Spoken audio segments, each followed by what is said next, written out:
In his quarters at the Jedi Temple, Jedi Grandmaster Yoda had been meditating when he heard the voice of the long-lost Jedi Master Qui-Gon Jinn.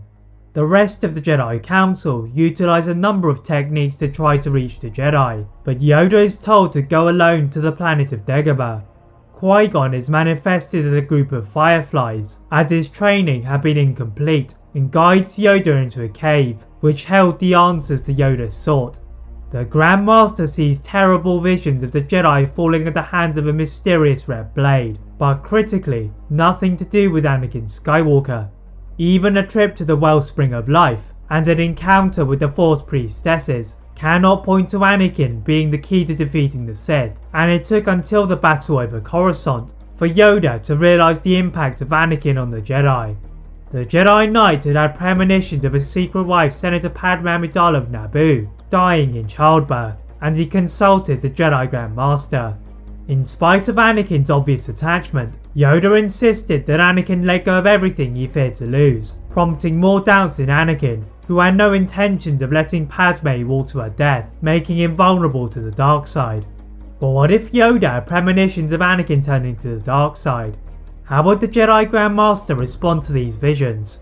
As you're going to discover, Yoda could have changed the galaxy for the Jedi. The Jedi Grandmaster walked through the cave with determination, just as Qui-Gon had told him to. To his horror, he saw the Jedi being massacred by the mysterious Sith they had been pursuing, and he tried to look beneath the hood, but even worse, he witnessed Anakin kneeling at the foot of the Sith Lord. As the Jedi collapsed to the floor, Qui-Gon commands for Yoda to go to the wellspring of life, and complete what he could not. Yoda is able to complete his training, even with the attempted intervention of Dooku and Sidious, hearing a distant echo that there will be another Skywalker. Returning to the Jedi Temple with more questions than answers, Windu and Obi-Wan were surprised to hear what Yoda had seen on Dagobah, and the Masters correctly deduced that for there to be another Skywalker, Anakin would have to be a father. Obi-Wan knows that Padme was the obvious bearer of the children, but he still could not believe how Anakin could turn to the dark side, in spite of his recent outbursts regarding Rush Clovis. The council meet again to discuss everything Yoda had learned from his journey in the Force, and they decide that they need to keep a more studious eye on Anakin, if he really was that important to the future of the Order, and his movements are carefully traced.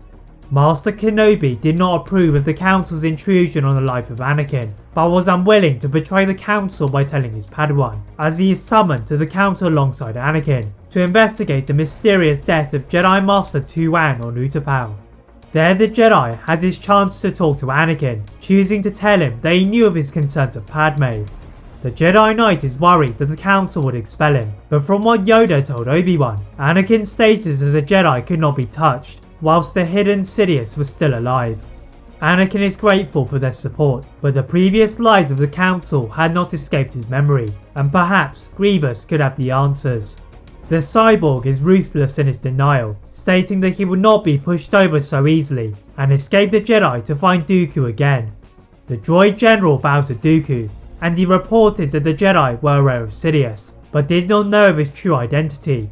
Dooku shook his head at the blindness of the Jedi, as this had been one of the reasons he had left the Order for the ambitions of the Sith. Dooku entered into his solar sailor and set course for Coruscant again, but whilst he would normally visit his master, this time he aimed to provide another clue for the Jedi. Utilising a service droid, Dooku sets off a detonator in the industrial sector, hoping to be noticed by the Jedi.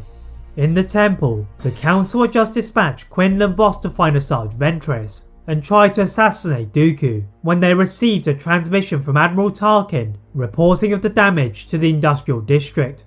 The Jedi deployed the recently returning Anakin and Obi-Wan, concerned that this was a similar attack to the one inflicted by Barriss Offee, but they soon find that it was Dooku.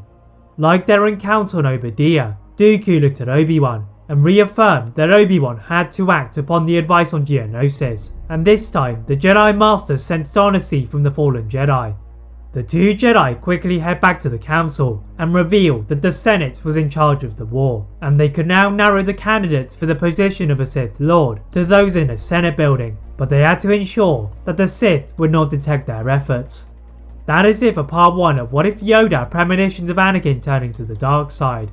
If you'd like to see a part 2 soon, please like this video, turn on the notification bell, click that subscribe button on this channel, as well as on my other channel What If Films.